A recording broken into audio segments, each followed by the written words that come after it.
Champions ট্রফির group পর্বের দ্বিতীয় ম্যাচে ভারত আর বাংলাদেশ পরস্পরের মুখোমুখি হয়েছিল, যেখানে টস জিতে প্রথমে ব্যাটিং করার সিদ্ধান্ত নিয়েছিলেন বাংলাদেশ ক্যাপ্টেন শান্ত।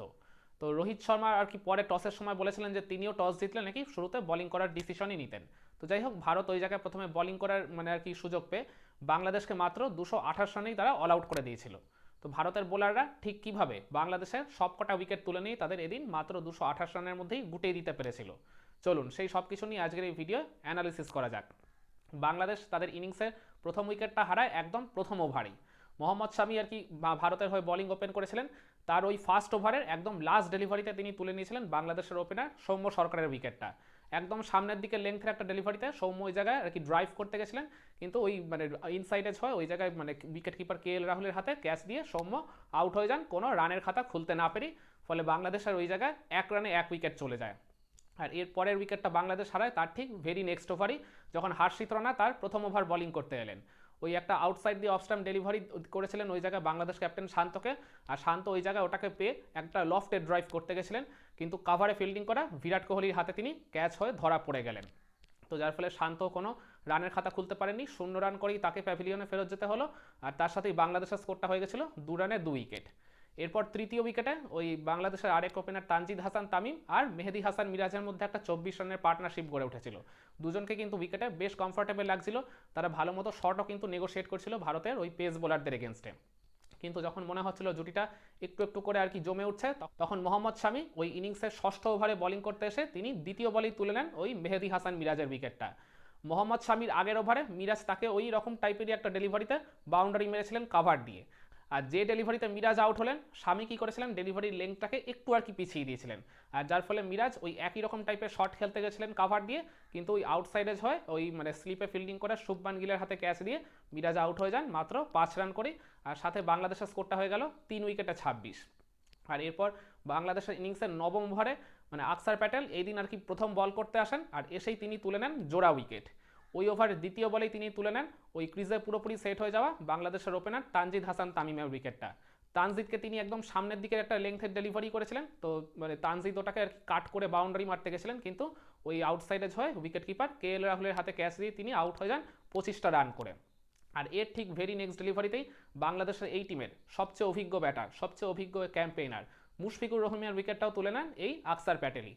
মুশফিককে একদম সামনের দিকে লেংথের একটা ডেলিভারি করেছিলেন, মুশফিক ওটাকে আর কি চিরাচরিত ভঙ্গিতে ডিফেন্সই করতে গেছিলেন ফ্রন্ট ফুটে, কিন্তু ওই সূক্ষ্ম একটা আউটসাইডে হয়ে গেলেন তিনি, সামান্য ওই টার্নে বিট হয়ে গেলেন, যার ফলে ওই আউটসাইডে হয়ে উইকেট কিপার KL রাহুলের হাতে ক্যাচ দিয়ে মুশফিক প্যাভিলিয়নে ফেরত গেলেন ওই গোল্ডেন ডাক করে।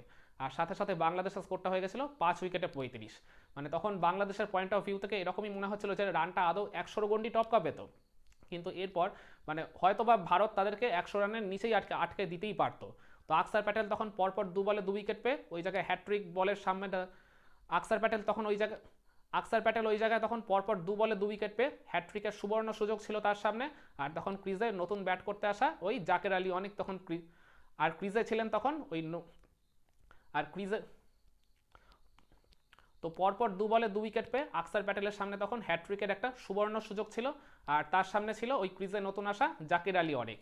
তো অনেককে ওই জায়গায় আকসার প্যাটেল খুব সুন্দরভাবে একটা ট্র্যাপ করে তিনি আউটসাইডে বের করে নিয়েছিলেন, কিন্তু খুবই আনলাকিলি ওই জায়গায় স্লিপে ফিল্ডিং করা ভারতের ক্যাপ্টেন রোহিত শর্মা ওই জায়গায় খুব সহজ একটা ক্যাচ ফেলে দিলেন। ওটা রোহিতকে আপনি যদি 100 বার ক্যাচ দেন 99 বারই তিনি পিক করবেন, যে একবার তিনি ফেলতেন হয়তোবা এই দিনই আর কি তিনি মিস করলেন। তো যাই হোক, আকসার প্যাটেলের লাকটা খারাপ ছিল, যার ফলে তিনি ওই হ্যাট্রিকের সুবর্ণ সুযোগটা পেয়েও ওই জায়গায় করতে পারলেন না। এরপর ভারতীয় ফিল্ডারদের কিছুটা অমনোযোগিতায় ওই ক্রিজের নতুন ব্যাট করতে আসা জাকির আলী অনিক আর ওই তাওহিদ হৃদয় এদের দুজনকে কিন্তু 3-4টা লাইফ তারা উপহার দিয়েছিল, আর যার ফলেই মূলত এই বাংলাদেশ তাদের স্কোরটাকে একটা ভদ্রস্থ জায়গায় নিয়ে যেতে পেরেছিল। তো যাই হোক, এরপর ওই 6th উইকেটে এই অনিক আর হৃদয়ের মধ্যে একটা 154 রানের পার্টনারশিপ গড়ে ওঠে। দুজনেই দুটো খুব সুন্দর নক খেলেছেন, অনিক তো ওই জায়গায় 68 রানের একটা ব্রিলিয়ান্ট ইনিংস খেলেছিলেন, আর তাওহিদ হৃদয় তো ওই জায়গায় শেষ পর্যন্ত তিনি সেঞ্চুরিটাই তুলে নিয়েছিলেন। তো এরপর বাংলাদেশের ইনিংসের যখন স্লগ ওভার বা ডেথ ওভার যখন শুরু হলো, তখন ওই 43 নম্বর ওভার রানিং চলছে, তখন ওই জায়গায় মোহাম্মদ শামি এসে এই পার্টনারশিপটাকে ব্রেক থ্রু দেন ওই জাকির আলী অনিকের উইকেটটা তুলে নিয়ে। অনেকে একটা চেঞ্জ অফ পেসের ডেলিভারি করেছিলেন, অনেকটা আউটসাইড দিয়ে অফ স্টাম্প, একটা ফুল লেন্থের ডেলিভারি ছিল।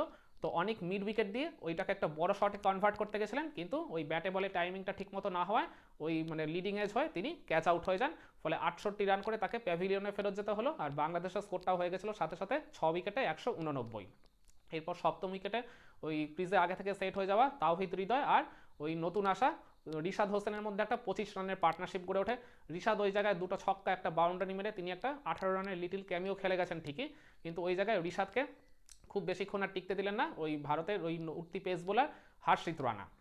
হর্ষিত রানার একটা চেঞ্জ অফ পেসের ব্যাক অফ দ্য লেন্থের ডেলিভারিতে রিশাদ ওই জায়গায় ওটাকে ওই আপার কাট করে থার্ড ম্যানের উপর দিয়ে বাউন্ডারিতে পাঠাতে গেছিলেন, কিন্তু ওই মানে শর্ট থার্ড ম্যানে ফিল্ডিং করে ওই হার্দিক পান্ডিয়ার হাতে ক্যাচ দিয়ে তিনি আউট হয়ে যান 18 রান করেই।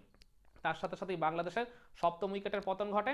আর এর ঠিক ভেরি নেক্সট ওভারই মোহাম্মদ শামি বল করতে এসে তিনি তুলে নেন তানজিম হাসান সাকিবের উইকেটটা। একদম ফুল পেসে ব্যাক অফ দ্য লেংথের একটা আউটসাইড দিয়ে অফ স্টাম্প ডেলিভারি করেছিলেন শামি, আর তানজিম সাকিব ওই ডেলিভারিটাকে অ্যাক্রস একটা শট খেলতে গেছিলেন, কিন্তু ওই দুর্ভাগ্যবশত ইনসাইড এজ হয়ে তিনি ওই জায়গায় প্লেড অন হয়ে যান। তার সাথে সাথেই বাংলাদেশের অষ্টম উইকেটের পতন ঘটে। আর শামি এর ঠিক ভেরি নেক্সট ওভারে মানে তার স্পেলের একদম লাস্ট ওভারে বল করতে এসে তিনি তুলে নেন ওই তাসকিন আহমেদের উইকেটটা। তো তাসকিনকে একদম ফুল লেন্থের একটা ডেলিভারি তিনি করেছিলেন, তাসকিন ওইটাকে বড় শট খেলতে গেছিলেন মিড উইকেট দিয়ে, কিন্তু ব্যাটে বলের টাইমিংটা ঠিকমতো না হওয়ায় ওই ডিপ মিড উইকেটের ফিল্ডারের হাতে ক্যাচ দিয়ে তিনি প্যাভিলিয়নে ফেরত যান। আর সাথে সাথেই বাংলাদেশের নবম উইকেটের পতন ঘটে। আর এর সাথেই মোহাম্মদ শামি এই দিনের ইনিংসে পাঁচটা উইকেট শিকার করেন। আর তার সাথে শামি আরেকটা কীর্তিও করেছে এই বাংলাদেশের সাথে ম্যাচে। এই ম্যাচ চলাকালীনই তিনি তার তৃতীয় উইকেট যখন পেলেন, তার সাথে সাথে তিনি ওয়ানডে ক্রিকেটে 200 উইকেট নেওয়ার মাইল ফলক স্পর্শ করলেন। আর এরপর বাংলাদেশের ইনিংসের একদম লাস্ট উইকেটটা তুলে নিয়েছিলেন হর্ষিত রানা তাদের মানে ইনিংসের একদম লাস্ট ওভারই। তখন তাওহিদ হৃদয় সেঞ্চুরি করেই ফেলেছিলেন। তো ওই আর কি বাংলাদেশের তখন ওই লাস্ট ওভারের ফোর্থ বলে ওই তাওহিদ হৃদয়কে ওই জায়গায় একটা মানে কাইন্ড অফ স্লোয়ার ডেলিভারিতে ট্র্যাপ করলেন ওই হর্ষিত রানা।